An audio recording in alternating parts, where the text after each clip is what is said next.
Good evening, I'm Niall and this is Rob. This is Jimmy McGuinness. no, this is Roy Gallagher, who's sang the famous Jimmy McGuinness song that was on YouTube there a few weeks ago. It's gone viral, is that right? That's right, it's gone well viral at this stage. Jimmy's winning matches. I get version of Stairway to Heaven, I think. I get 5-year-olds screaming it at me in the street. Great. Rory is our first guest and is here for our first ever national show on Feck TV, or national sports show that is. Very special guest. They won't all be just special. And for the first show, we're going to start by discussing Robbie Keane, and we're going to, in light of his goal yesterday for LA Galaxy, and we're going to go into a broader discussion about Keane's international career. So, Rob, I think you'd like to kick us off with that one there. Robbie Keane, he got the winner in the MLS Cup semi-final for LA Galaxy in a two-legged affair against Seattle Sounders. He's done brilliantly since he went there. His career is kind of winding down a bit. They're going to be in the final now and he could get another medal, but fair play to him for what he's done with over in America since he's gone there. But, like, Rory, do you think he's good enough? There's talk of him coming back to the Premiership now in January. Is he? Like, from judging, especially from his performances for Ireland in the last couple of years. Yeah, it's a strange one, like, because I think, you know, Trapattoni, he likes his kind of furry blankets, you know. Yeah. Like, and I think, like, Robbie Keane for me would be an amazing guy to take on if there's 10 minutes left and you're 1-0 down, just as a chance. You never know. He has the old head, but, like, he doesn't seem to have the legs anymore, you know. No, not for 90 minutes anyway. And Rob, you reckoned there earlier that his career at Liverpool, or his lack of career at Liverpool, nearly has kind of damaged his career. I said that earlier, yeah. Since he went to Liverpool and it didn't work out, that Rafa Benitez basically shunted him out, didn't give him any game time really. Like, he's never really recovered from that. He went back to Spurs where he was a hero beforehand, then he was shipped out to Celtic on loan, and I don't think he's ever been... He was great at Celtic. I suppose it's not hard to be great up there, you know. Scottish football, yeah. I don't mean it like that, but, you know, there's, I think Robbie Keane maybe has always been, you know, a kind of a mid-table great player. I don't know if he's ever been close to the likes of, you know, Ibrahimovic or even a Shearer. Or, I don't know if he has. I mean, he's been amazing for Ireland, but now at the minute, it feels like he's keeping out a couple of players that could be doing a lot more damage. I don't think he was ever a £20 million player the way Liverpool paid that for him, and the class of player they were looking for at the time, I don't think he was in that league. But at the same time, though, I think that season Liverpool, I remember they got rid of him very quickly. Like, I think they only gave him a half a season. Yeah. Was he injured a bit while he was there as well? Yeah, and towards the end, after they got rid of him, they were taking on like right backs and left backs and playing them up front. They'd run out of strikers that badly. And he could have eased into it, you know. It's a strange one, you know. It's. I think he might be good enough for say QPR now, you know, the way Mark Hughes is in trouble at the moment. Like, maybe someone with experience to drag him out, because he's only going to be there till March anyway. So I thought he was finished, and then he came back and he scored a couple of great goals last season in the Premiership, you know. Well, you mentioned there, Rory, that you think he might be keeping other players out of the Irish setup. Yeah. And one player we're going to discuss now is Shane Long, and he scored a brilliant goal against Chelsea there yesterday. Yeah. So do you think he should get a look in now? I think top Premiership teams are looking at him. As it stands, I mean, like the thing that where we were beat 6-1 by Germany and all, people are going, we don't have any players that are in the top four. You know, all these excuses are coming up. Shane Long is in a top 4 team as it stands. I know they probably won't be there at the end of the season. He's been proving himself time and time again. And it's due largely to his performance as well. He's been a huge part of it, you know, and doesn't seem to be getting utilised properly for Ireland at all, to the point where he's getting frustrated and nearly got sent off in the last friendly, you know. Yeah. And like another player, Anthony Pilkington, got the winning goal against United the other day. Yeah. Absolutely incredible finish. Just the header, like, it was out-jumped Chris Smalling, who was a tall fella, like. Yeah. He's not even included in the squad at all. Yeah, he's not even getting a chance, like. But personally, I don't think he's good enough for the start. I think Shane Long is a cert for the start. He's the best striker we have by a mile. I feel anyway he's better than Simon Cox and John Walters. I think he's our number 9, like, and the way he's been playing, like Trapattoni, if you say that he's playing our best players, then you're wrong. He hasn't been utilising the players at their full potential. He's been picking. But even all this, you know, pouring adulation on Shamie Coleman and saying, isn't it great that he's broken through? Coleman only broke through because of injuries. Yeah. You know, Trapattoni might still not be playing him, which is unbelievable. Like, Coleman's probably one of the players of the season so far again. Yeah, he was injured last season.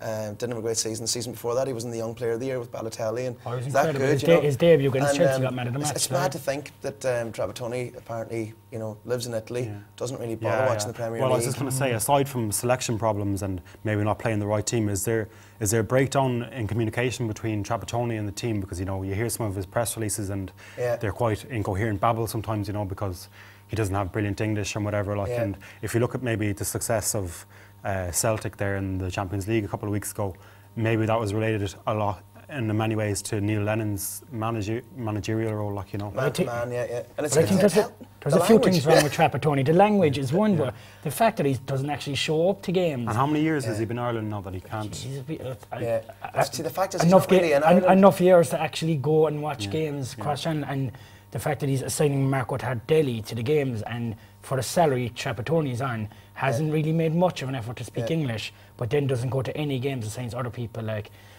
Basically, if he was showing up to games, he would realise that Shane Long should have been starting ages ago.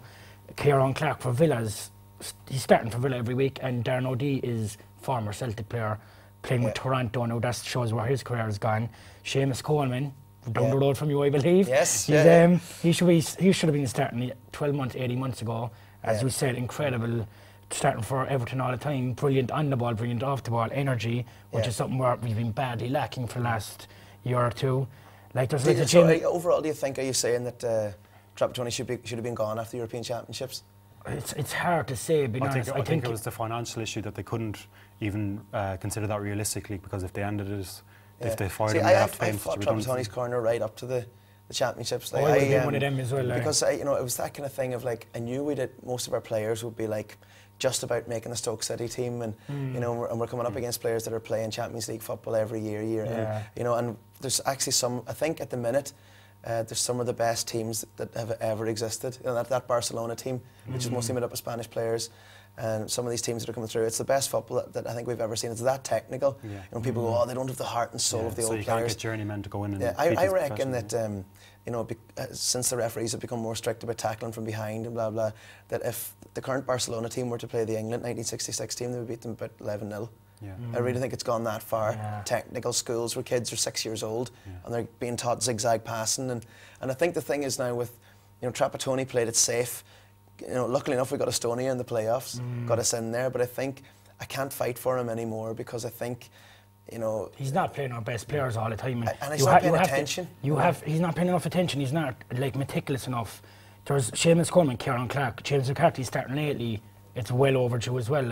Shane Long, Wes Hoolahan should be in there more. Some people would still say that Mick McCarthy was one of the best managers in the last 20 years the Irish team have seen, and some people are linking him to the Irish team now. Maybe he might leave Ipswich. Apparently his clause in his new Ipswich contract that it's the FA of Ireland are the only job in the world that he'd be offered, and that he'd actually be able to buy out his contract for free. He'd not be able to leave. I wouldn't be a McCarthy fan, really. Wouldn't you? I love what he did 2002 and all, but I just don't think he has that spark that maybe the likes of, Chris Hughton for me would be a great Ireland manager. Martin O'Neill maybe. I just think the football Mick McCarthy had us playing back then, as in with Trapattoni, he's so reliant on having the two ball winning instead of ball playing midfielders there.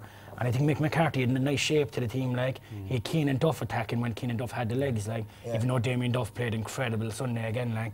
But I think Mick McCarthy was one of the best managers we've had. I do wonder though, at the end of the day, if we were to sit down, the three of us, and put out what we think's the 11 and the tactics, would we still actually beat Sweden? Do we have that level? I think we have. Can Clark of Aston Villa mark Ibrahimovic? I think with Dunn and Clark, Seamus Coleman, O'Shea, if we played a three-man midfield, I think we should get Stephen Ireland back tomorrow, because his girlfriend played on the late show. Even with his fully knickers? Even with them. But even with that, I know his issues. Do you not think that they'd be detrimental to the team if he comes on with the league? I think the team are crying out for new things, new ideas. And he's brilliant on the ball as well. He's a good footballing brain. I know he's ahead of the ball. So you'd go 4-3-3? I'd go 4-3-3. I'd have a sitting midfielder, maybe Glenn Whelan, James McCarthy, Stephen Ireland, have McGeady and McLean playing off Shane Long. There's plenty of youthful energy there. There's plenty of technical players there. And players that can come on, that can actually make a change for, like Hoolahan. Robbie Keane could be a sub, if he's happy with coming over from Los Angeles, to be a sub. But I think his time has come and gone. Like I And just saying think that Chin on about that Keane, start. the one thing about Keane is, the players seem to be very down after the European Championships. Just the way that they were holding their heads. Keane always gives it 100%. That's one thing I'll say about him. Yeah. And it's that thing. I would say you would hate him if he wasn't playing for you, because the way he's always looking at the ref, and it's always go, go, go. And I know he's I throwing don't think his shapes a lot. 100% is good enough anymore. Like No, as no. you said, not over 90 Anyway, minutes. I think we'll move on here, and I might ask you the question of the week, Rory, Yeah. and hopefully you won't know the answer because we want to give it to the wider audience at the end, but you might do. Okay. It's a tough one. Mick McCarthy, while he was while he was manager at Ireland, lost one competitive home match. Who was it against? And I'll say it out now and spoil the competition, or? Oh, you actually know the answer? Write it down there. I'll write it down. I know who it is. We'll see in a minute if it's right or wrong. There's no changing around here on Feck TV. Yeah, I think that I was can a friendly. confirm. That was a friendly, I was can it? confirm that Rory's wrong. So Rory said Russia. He's completely incorrect. Yeah, And definitely. it won't be invited back. Miles I off. think I just keep thinking of that, the ignorant handshake with Roy Keane. Oh, when they did look at each other. But because I think Roy Keane was sent off against Russia when they were beat 1-0, but that was a friendly, was it? That was friendly. So yeah, you're wrong. So If I had another 5 minutes now. You're not coming on the second show after that now. But we're just going to move to the bulletins now. We let Niall start with the bulletins, the first bulletin. As many people know, Hurricane Sandy caused serious devastation in New York early on in the month, and people ran a marathon in Dublin and Phoenix Park today who had planned to go to the New York Marathon, so just to get them to raise awareness for the charities and because they'd done all the training for the event, so that was on earlier anyways, yesterday. Right. The second one to know is Andrew Freddie Flintoff is his show is starting from the Lords to the Ring. It's starting at 9 o'clock, is it, on Sky One Thursday night? Trying to sound a professional For cricket fans or boxing fans should definitely watch this. I don't know if you heard about it, he's making a transition from cricket to boxing at the age of 34. Fair enough if you want to try rugby to boxing, but cricket isn't exactly the most fair. Flacky went Irish dancing to boxing, so that's an even bigger transition. But he'd done amateur. Freddie Flintoff now he's never done boxing. Okay. But he's going Been to be trained by coached Barry by McGuigan. McGuigan, Yeah, so should be interesting, but it should be car crash television, to be honest with you. So I think you have something to do with Solskjaer there as well. Yeah, Ole Gunnar Solskjaer, former Man United striker, babyface assassin he's been known as, recently won the Norwegian Championship. Yeah. Second time in a row now. Second time in a row as manager, so that was unprecedented success. It was won in the last 20 years 17 times by Rosenberg, so, Yeah, that was incredible. Yeah. I think he could go all the way and become the manager at United after that. But he's doing his trade well at the moment. Our last bulletin is about Mike Perez, current Irish-based, actually Cork-based boxer. He's due to fight former world heavyweight champion Ruslan Chagayev in the next few weeks. So I think he is one of the most exciting talents in heavyweight boxing at the moment. It's been a dying division now for years. So you think it'll really spruce up the... I think there's a few boxers in the division at the moment now that can spruce it up, like Mike Perez, there's the Liverpool boxer, David Price, Tyson Fury's fighting Kevin Johnson now in the next few weeks.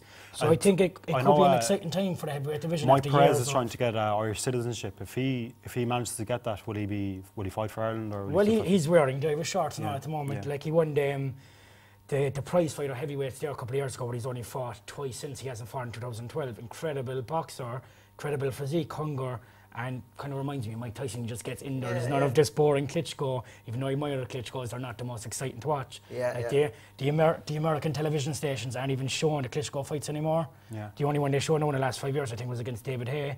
So like the likes of Mike Perez now, David Price could get people interested in heavyweight boxing again. So like if Mike Perez beats Chagayev now in a few weeks, I expect him to be fighting for the World Championship in the next 12-18 months. Yeah. So that could be an exciting one now.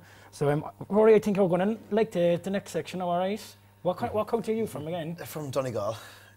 Have you written any music about Donegal or anything couple related of to wee Donegal tunes, sport? Yes. I wrote an old song there for Jimmy McGuinness and the Donegal football team. I forget the name. Jimmy's winning matches. Jimmy's winning matches. Jimmy's winning. But our hero of the week, which is going to be a weekly feature on our show, Steve Clark was just edged out. We'll talk about him in the next few weeks. Doing an incredible job at West Brom. They're currently fourth, as you mentioned earlier. I think he's edged out with the arrival of Rory there. Yeah, I think. I think we said Steve Clark here the week. we got the back of the hand, and he was like Jim McGuinness. So He's after getting the job as a performance Smashed over the head consultant. with his guitar, that's why he doesn't have it on with him there. He was going to play the song, but the guitar's laying over there. A million pieces. I have a big bruise, thanks for that. So he's after being appointed performance consultant at Celtic, which is going to be initially a part-time role. Yeah. What do you reckon, will it be detrimental to Donegal? I don't know. Like, he's an amazing guy. You know, you kind of trust him. You know, if he thinks he can do both, I would kind of trust him that he can. You know, but just like I hope he has. He must have some inner strength. You know, because that's 3 days work in Glasgow, and.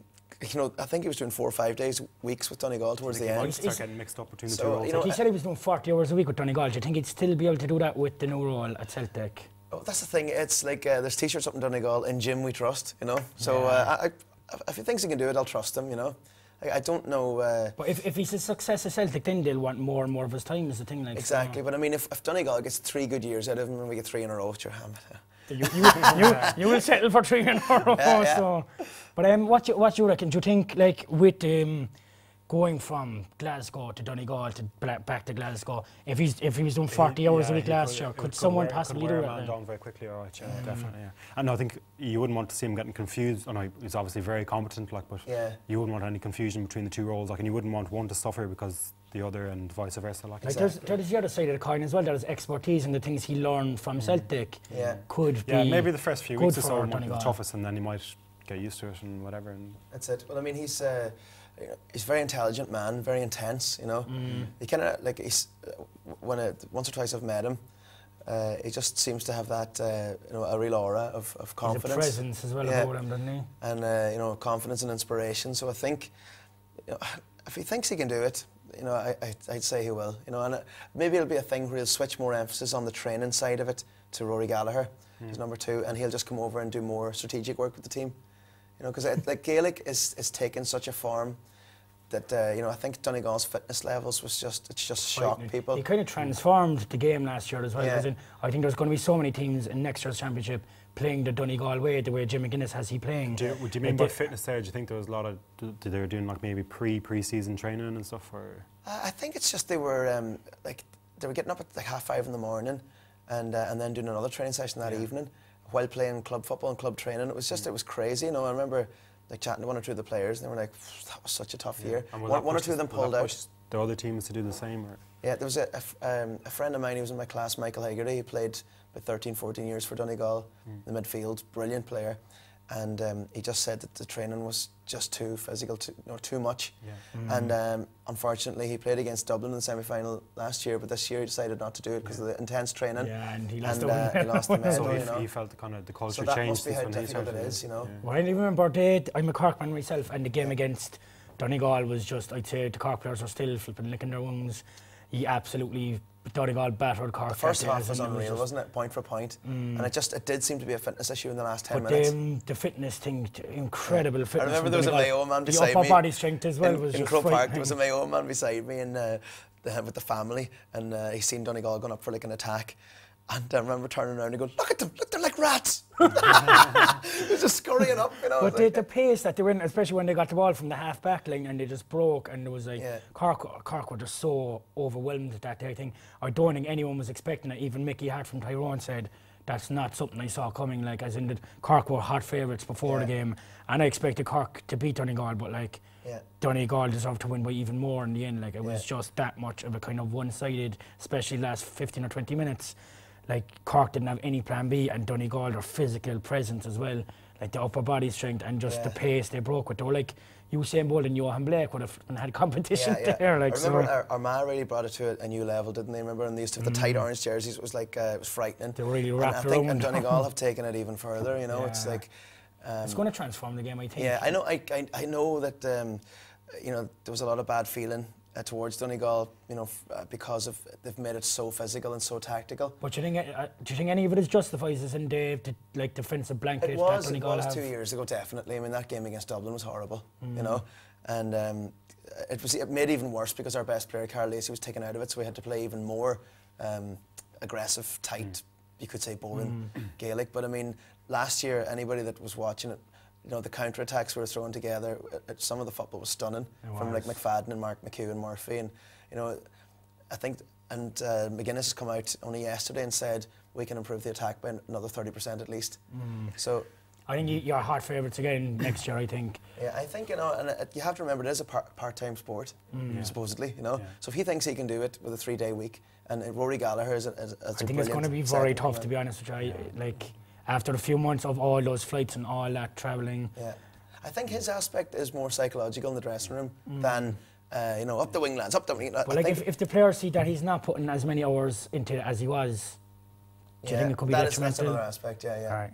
Okay, so I think that's hero of the week anyways, Jim McGuinness and Rory Gallagher. We'll give you joint ownership of that backload there. So we'll move on to villains of the week, I believe. Yeah, I think Mark Clattenburg, the FA. In relation to Mark Clattenburg, the FA, I think, are villains of the week.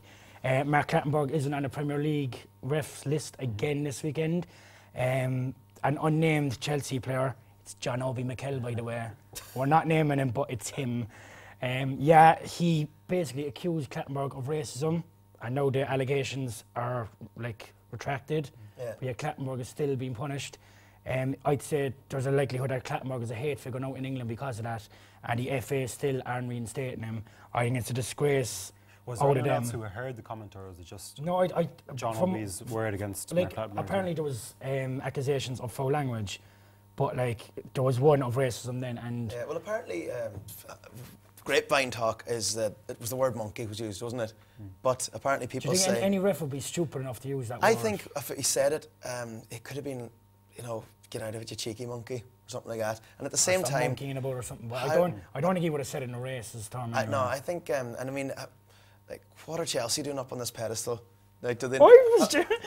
You got there right before. Like, who are they with their high horses? Anti-racism since last Sunday. Anti-racism. They, in the last 12 months now, like they're hardly covering themselves in glory when it comes to anti-racism. John Terry, Well, you can name him. I didn't want to, but you can. I'm delighted he did. Like, but he. I remember the funniest image, and I can't believe nobody ever commented in the summer. You know, they were doing all the when England were over in Poland. And they went to visit Auschwitz, and I remember there was like footage in Sky News or whatever of, you know, the team today went and paid the respects, and it was John Terry walking out in front of this massive Nazi flag. I was going, how has nobody picked up on this? But it is Was so. he doing a goose episode? I think it was. It's so contradictory out of Chelsea, you know, and I just think they're definitely the FA are villains of the week for me. Totally. For not they hung Clattenburg out to dry now, in a sense, like. Yeah, there's something fundamentally wrong with the FA. Like, they're always coming up with the most strangely, what seems like money-influenced decisions, and you know, like, when you think about the treatment that they gave, you know, Ferdinand, you know, in the case of John Terry, and it's been going on for a long time, and they've always, like, I mean, well, was it Ferdinand basically paid the price for John Terry's behaviour because John Terry was first choice at the time, Ferdinand wasn't. Yeah. I just think they're so contradictory at times. Like, yeah. they're not exactly promoting the anti-racism campaign. Yeah. I mean, it's great because, you know, secretly it's like it's the banter, it's the old enemy, and none of us like seeing, you know, England football team getting on, and the FA have held England back so long with just, you know, getting in like the likes of. Like when you think of some of the managers they had in, you know, and have held back when he was at a complete genius level, the likes of Brian Clough, you know, just putting in yes men, and they had in Brian Clough would have completely shaken things up, and because he was so like they put in Graham Taylor, and you know, who was your Graham man? Taylor is so one-dimensional. But they always put in people like that are just yes men, you know. Actually, will we make them villains of the decade? No, just villains of the week. Just villains of the week. But should they not be heroes of the decade for us in Ireland? Well, I suppose yes. For constantly holding their own team back in tournaments. It's no longer Jimmy McGuinness, heroes of the week. But our final section of the first ever Feck TV Irish Sports Show is, and this is going to be a poll for yourselves. If you want to email me, robert@fecktv.com, or Niall@fecktv.com. That's Niall, I believe. It sure is. I'm great at my spelling. Best in Ireland. Or OB. Challenge me. So basically, if you want to email us, we done an online poll this week about the subject. I'll ask you as well, Rory. Yeah. Steve Gerrard or Frank Lampard, who would you reckon? You say to play them now, if it was to play them next week, or overall in the whole career? Overall in the whole career. I'd be Steve Gerrard. Yeah. I think most people say Gerrard, and I'd say Gerrard too. I said Gerrard as well. So we're asking you, the viewers, email us either one word, Lampard or Gerrard, or if you want a couple of paragraphs, we'll read them out if they're not completely off the wall. Actually, if they are completely off the wall, we'll read them first.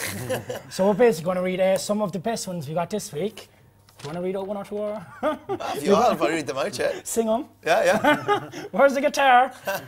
Anyone have a banjo?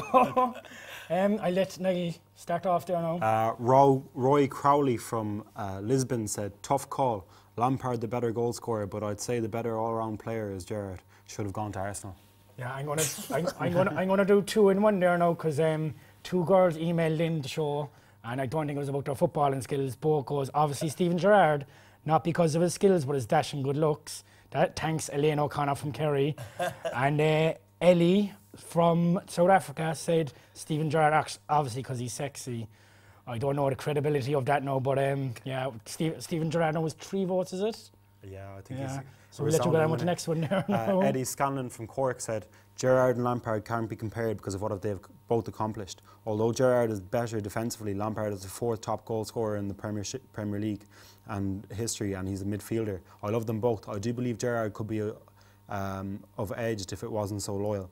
It's a shame that one of the best players playing in the Premier League will never win it, and players like Carrick and Mikel have. So I think that'll be a harsh and Michael Carrick there, I think. But there's another one from Jack Kelleher in Dublin. Very close to call, but I said Gerrard because Lampard played in better sides throughout the years, but Stevie still had a bit of an impact against the top sides.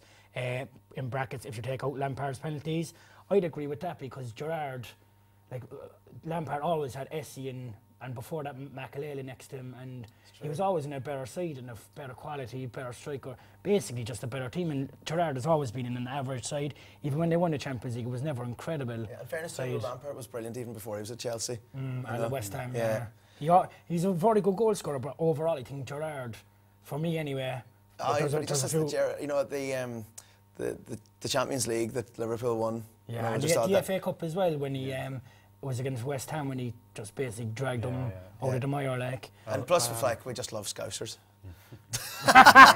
Do we? I'll let Niall say the next one there now. This fella actually agreed with a lot of the points you just made there. Daniel MacDonald from London said Lampard, well some of them, Lampard is a very fortunate but lazy player.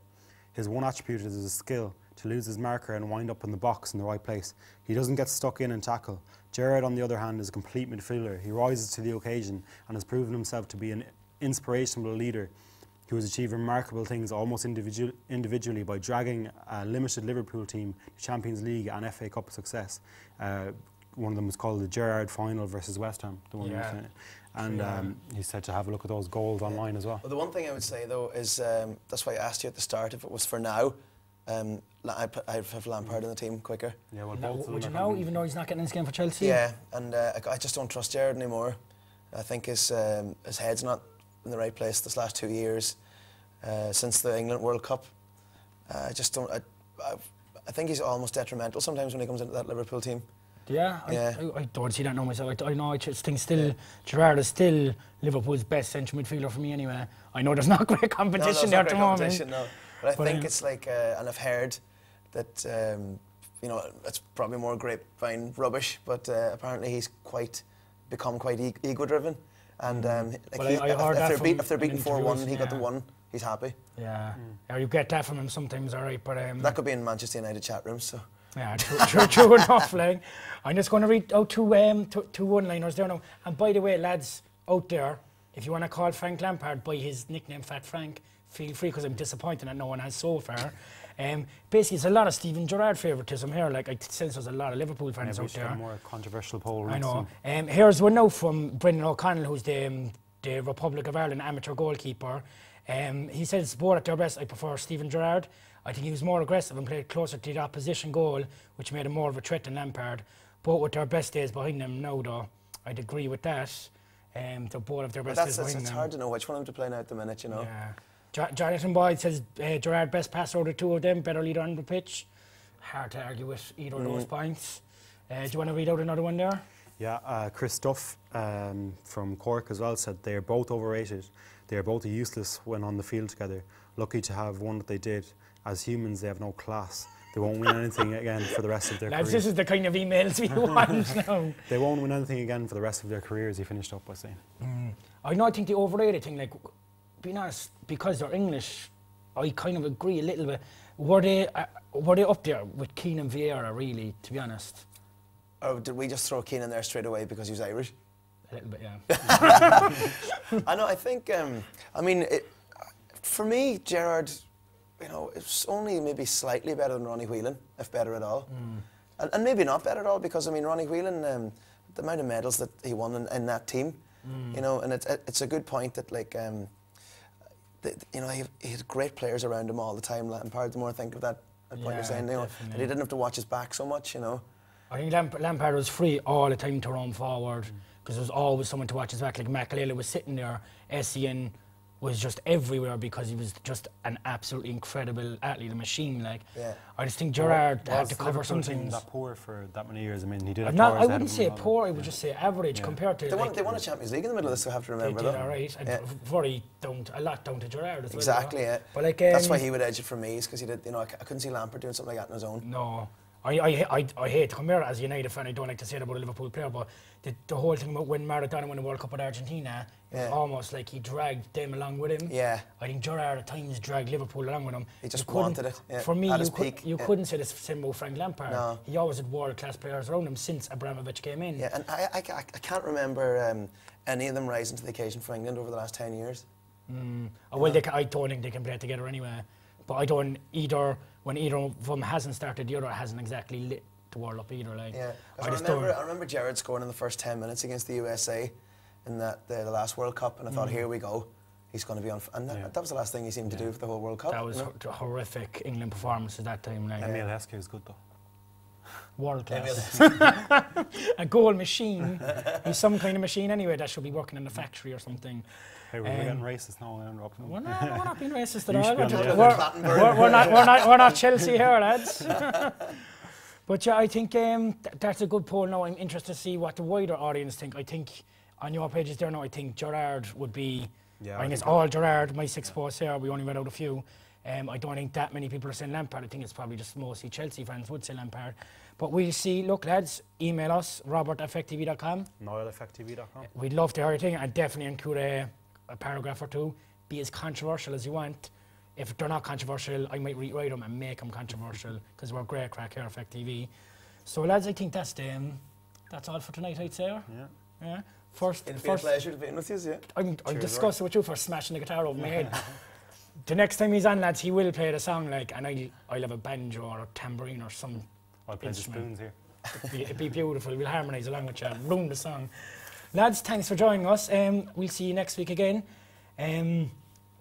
Did we ask the question of the week? We did. We did. You got the wrong answer? I got the wrong answer, yeah. The correct answer was Switzerland. So, yeah, they're the only team to beat Ireland under Mick McCarthy's reign in a competitive game at Lansdowne Road. So I killed them brain cells with alcohol. I don't even remember that game. I have a vague recollection, like, but not too much, to be honest. Do you get an extra prize if you know who scored for Switzerland?